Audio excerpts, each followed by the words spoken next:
Good day to all of you, and I hope everybody's doing well. Uh, Hope you're getting the weather you want because some places are getting a lot of snow and some places aren't, but hopefully it's going to work out whatever you want. I've made a decision in the last week or so that I want to take a look at how people learn. Um, that is an interest of mine since I am an educator. And I just thought, I'd offer this to you to see if anybody else was curious about wanting to stay with this as well. I'm not specifically looking at the idea of going into study habits, not at least per se, but looking more at the idea of how the brain processes information and how it gets into our heads and maybe gets lost there or never gets there at all, and using something you can use this for something like school, but you can also use this for things like you've got something to learn at work and you've got to learn how do you best learn it within a relatively short period of time, or why you seem to learn things and then you forget them like 2 minutes later, or that kind of thing. So I'm actually taking this from a book. In fact, that's the plan. Let's get of something called, let's see, where are we? How We Learn. That I thought what I would do is just kind of go through this, and as I was reading it, mention things like that every week, so that in a sense I'm giving you not exactly cliff notes, exactly my notes perhaps, but I will be talking about things as we go through, and so that I might have 20 pages that I can condense into one session. I might spend one session on 2 pages, who knows. But I'm thinking in terms that it might help some of you, or at least those of you who are interested, learning more about how we humans get information into our heads. So even for those of you who may be not interested in how you learn, maybe you've got children and want to know how they learn, because maybe you need to help them with school because for whatever reason things aren't working out for them. Now, one of the things I want to cover or mention is that while I'm not necessarily going to be talking about study habits, some of the things I may discuss may end up invalidating the things we've all been told, including me.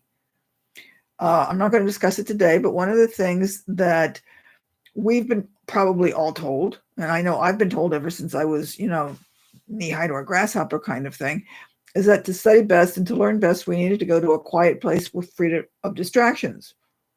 That's not necessarily true. In some cases, we learn better when there are distractions, but I'll get into that later. I'm not going to go into that today, but hopefully that's kind of like tantalizing. If that's the kind of thing you'd like to learn more about, stay with me on this, okay? So a couple of the things that I've got some notes here.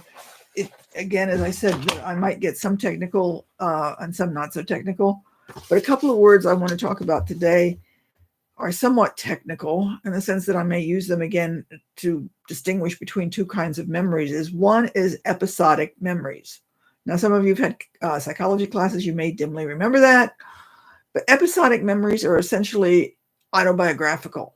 You can remember a birthday party or learning to ride a bicycle or learning to drive a car or some such thing like that, because it's sort of a narrative in your head. When you go back and think about it, you've got, shall we say, a whole movie segment that you've got in your head playing. Then there's semantic memories, which are, while they may connect you with something that's autobiographical, so if I say something like New York City, or it's snowing in New York City, you might think of New York, and if you've been to New York, you might have an autobiographical episode of when you were in New York, and you might think about it, but you don't necessarily connect snow with New York City, or maybe the fact that New York is north or south or anything else like that. So semantic memories are those things that you're basically learning, like the 50 states and their capitals. Semantic memory was learning the alphabet because there was no real autobiographical information in that. Now, you might have autobiographical or episodic memories of learning the alphabet, but learning the alphabet itself is semantic. So we've got a distinction here, so that when you're trying to learn just data like a formula or something, basically you're taking a piece of information and trying to just stick it in your head so that it stays there. Other information that you live through is going to be something that you're going to maintain in your head a lot longer. So to some degree, this is why as people get older and they lose their memories, they tend not to lose their episodic memories, but they're going to lose more of their semantic memories. Okay? Does that make sense? But I think that I'm giving you the technical terms for this, but I think you can see the difference in the two memories, right? I hope. Okay, now the other part I want to go into, if I can pull up this graphic, and I'm not sure how well it's going to, I'm going to see if I can get a better picture show up someplace else. This may not work too well. Where am I? There we go. Down here, you've got where it says the hippocampus. Maybe you can see that there. Not so great. I didn't think about that and plan it out well. The hippocampus is a part of the brain, obviously, because that was a picture of your brain.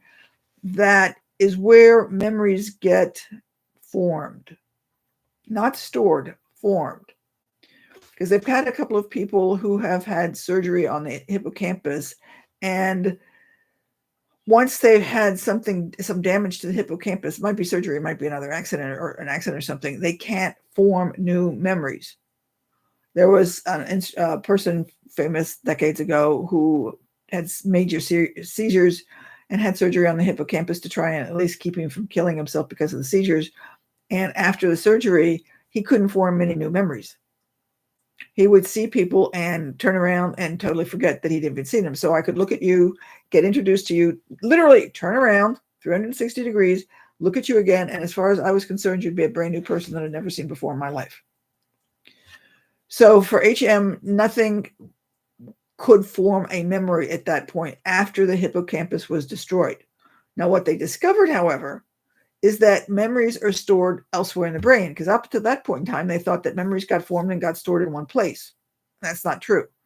So any memory that he had prior to that, he still had.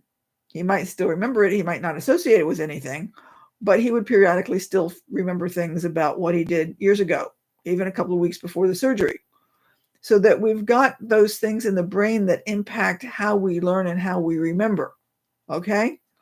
So the idea that there's certain sections of the brain that store memories is, yes, true. For example, we've got the occipital lobe that some of you may remember. It's back here. And all of you think that vision is associated with the front or maybe the temporal lobe, but that's not true. If something happens to the occipital lobe back here, you can't see. So if somebody falls backwards and damage the occipital lobe, they could become blind, even though nothing happens to the front of the face, which somewhat defies, in a sense, common sense, because you're thinking the eyes are in the front. But no, the occipital lobe, and probably because that's keeping it safe, at least from a frontal attack. So that there are a variety of different places in the brain where certain memories and certain information gets stored and learned. So that we're looking at a couple of those things as I'm going to be talking about. Let's see what other names or thoughts that I have in here. So the other thing I just wanted to toss out that might be, I don't know whether it's helpful or confusing or might be astounding or whatever, but, or did I already say that the idea that somewhat that's going to be quiet it's going to be the best place to learn? Not necessarily. Because the issue here is that if you need to retrieve the memory, let me back up. You learn, let's say, the 50 states in a nice quiet place. Then you have to later come back and get the information about those 50 states. For all practical purposes, you need a nice quiet space to be able to pull that memory back, which is usually not what's going to happen. If you need the 50 states and their capitals, you're probably not going to be sitting in a nice quiet space, just sitting there contemplating the 50 states and their capitals. You've probably got 100,000 things going on around you.